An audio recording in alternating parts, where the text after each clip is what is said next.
क्या आप जानते हो, सनातन धर्म के कुछ योद्धा आज भी जिंदा हैं। इन्हें कहते हैं चिरंजीवी, जो कलयुग के अंत तक अमर रहने का वरदान पाते हैं। सनातन धर्म के अनुसार इस युग में 8 ऐसे लोग हैं जो कभी नहीं मरे। किसी को भक्ति से वरदान मिला, किसी को तपस्या से, और किसी को पाप के कारण अमर रहने का श्राप। ये चिरंजीवी सिर्फ अमर नहीं, ये धर्म के रक्षक हैं जो समय आने पर फिर से प्रकट होंगे। पर जिस चिरंजीवी की बात करेंगे वो हैं महाबली हनुमान। हनुमान जी को चिरंजीवी इसलिए माना जाता है क्योंकि उन्होंने अपना संपूर्ण जीवन भगवान राम की भक्ति में अर्पित कर दिया।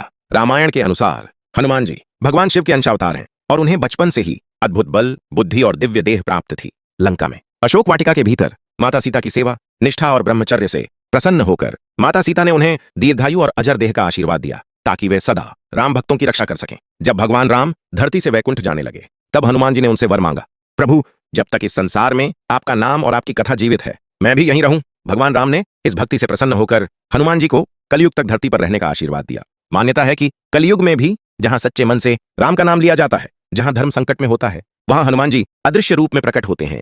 कई संतों और भक्तों का विश्वास है कि आज भी हनुमान जी अपने भक्तों को दर्शन देकर उनकी रक्षा करते हैं। इसलिए हनुमान जी सिर्फ अमर नहीं बल्कि कलयुग में भी धर्म के जीवित रक्षक हैं। जो अमर तो है पर हर पल मरता है। अश्वत्थामा महाभारत के सबसे भयानक योद्धाओं में से एक, गुरु द्रोणाचार्य के पुत्र, भगवान शिव की कृपा से जन्मे और जन्म से ही अजेय योद्धा।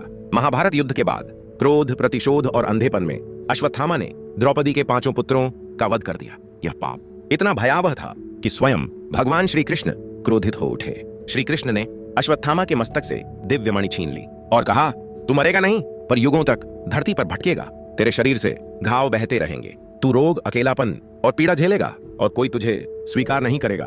यह अमृता वरदान नहीं, सबसे भयानक श्राप थी।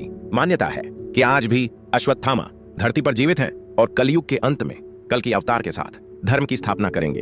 अगले एक ऐसा चिरंजीवी जिसने धर्म के लिए अपनी ही मां का सिर काट दिया और फिर भी वो अधर्म नहीं, धर्म का रक्षक बना, जो आज भी कलयुग में जीवित हैं। आज बात करते हैं अगले चिरंजीवी की, परशुराम। परशुराम भगवान विष्णु के 6ठे अवतार हैं, ऋषि जमदग्नि के पुत्र और भगवान शिव के परम भक्त। कठोर तपस्या से भगवान शिव ने उन्हें परशु यानी कुल्हाड़ी प्रदान की। इसी कारण राम नाम होते हुए भी वे कहलाए परशुराम।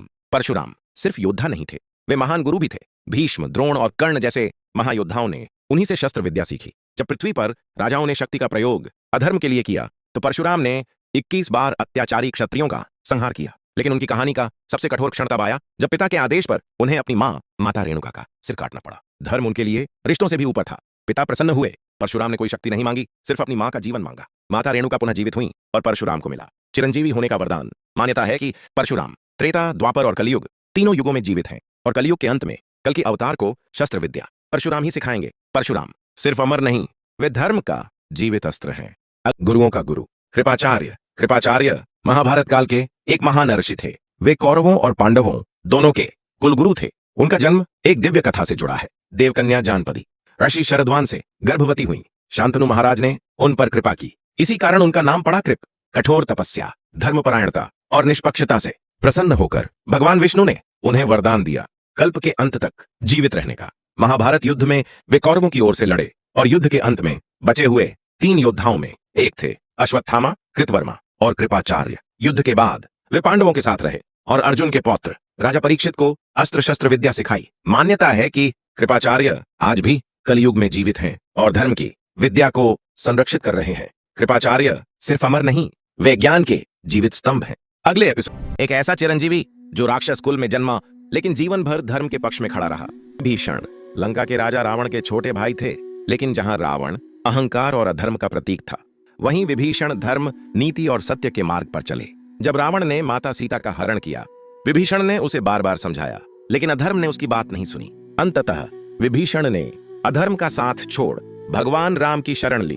भगवान राम ने उन्हें न केवल स्वीकार किया बल्कि लंका का राजा बनाया।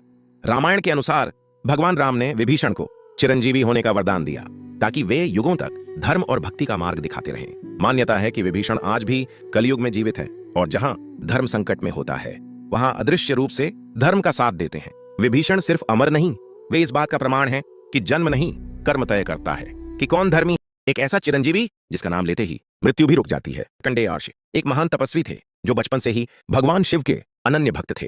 कहा जाता है कि उनकी आयु जन्म से ही सिर्फ 16 वर्ष निर्धारित थी। समय पूरा होने पर यमराज उन्हें लेने आए, लेकिन मृत्यु के भय से नहीं, मार्कंडेय सीधे शिवलिंग से लिपट गए और भक्ति में लीन हो गए। जब यमराज ने उन्हें शिवलिंग से अलग करने का प्रयास किया, तभी भगवान शिव क्रोधित होकर प्रकट हुए। भगवान शिव ने यमराज को रोका और कहा, जो मेरी शरण में है उस पर मृत्यु का अधिकार नहीं। इसके बाद भगवान शिव ने मार्कंडेय आर्ष को चिरंजीवी होने का वरदान दिया। मान्यता है कि मार्कंडेय आर्ष आज भी कलयुग में जीवित हैं और जहां मृत्यु का भय होता है वहां भक्ति का मार्ग दिखाते हैं। मार्कंडेय आर्ष सिर्फ अमर नहीं, वे इस सत्य का प्रमाण हैं कि सच्ची भक्ति के आगे मृत्यु भी एक ऐसे चिरंजीवी जिनका नाम लेते ही समय भी ठहर जाता है। अब तक वेद व्यास सिर्फ एक ऋषि नहीं थे, वे ज्ञान के महासागर थे। कहा जाता है कि वेद व्यास भगवान विष्णु के अंशावतार थे। उन्होंने केवल एक नहीं, चारों वेदों का विभाजन किया, ऋग्वेद, यजुर्वेद, सामवेद और अथर्ववेद। इतना ही नहीं, उन्होंने महाभारत जैसे महाकाव्य की रचना की, जिसे स्वयं भगवान गणेश ने लिखा। महर्षि वेद व्यास ने ही 18 पुराणों का संकलन किया ताकि धर्म, कर्म और भक्ति का ज्ञान साधारण मनुष्य तक पहुंच सके। मान्यताओं के अनुसार महर्षि वेद व्यास को चिरंजीवी होने का वरदान प्राप्त है। कहा जाता है कि वे आज भी बद्रीनाथ और हिमालय के पावन क्षेत्रों में तपस्या करते हैं और जब जब धर्म डगमगाता है तब तब वेद व्यास का ज्ञान मानवता को सही मार्ग दिखाता है। महर्षि वेद व्यास सिर्फ अमर नहीं, वे इस सत्य का प्रमाण है कि ज्ञान ही सबसे बड़ी शक्ति है। वो राजा जिससे कुछ छीना नहीं गया, उसने खुद सब कुछ दे दिया। राजा बलि असुर वंश में जन्मे थे, लेकिन उनका हृदय देवताओं से भी अधिक पवित्र था। वे न्यायप्रिय थे, महान दानी थे और अपने वचन के अडिग रक्षक। कहा जाता है उनके राज्य में कोई भूखा नहीं सोता था, कोई असहाय नहीं रहता था। उनकी दानवीरता इतनी प्रसिद्ध थी कि स्वयं देवता भी चिंतित हो उठे। तब भगवान विष्णु वामन अवतार में एक ब्राह्मण बालक बनकर राजा बलि के द्वार आए। उन्होंने मांगा सिर्फ 3 पग भूमि। राजा बलि मुस्कुराए, क्योंकि जो सब दे सकता है उसके लिए 3 पग क्या मायने रखते हैं। पहला पग पड़ा पूरी पृथ्वी, दूसरा पग पड़ा पूरा आकाश। अब तीसरे पग के लिए कुछ बचा ही नहीं था।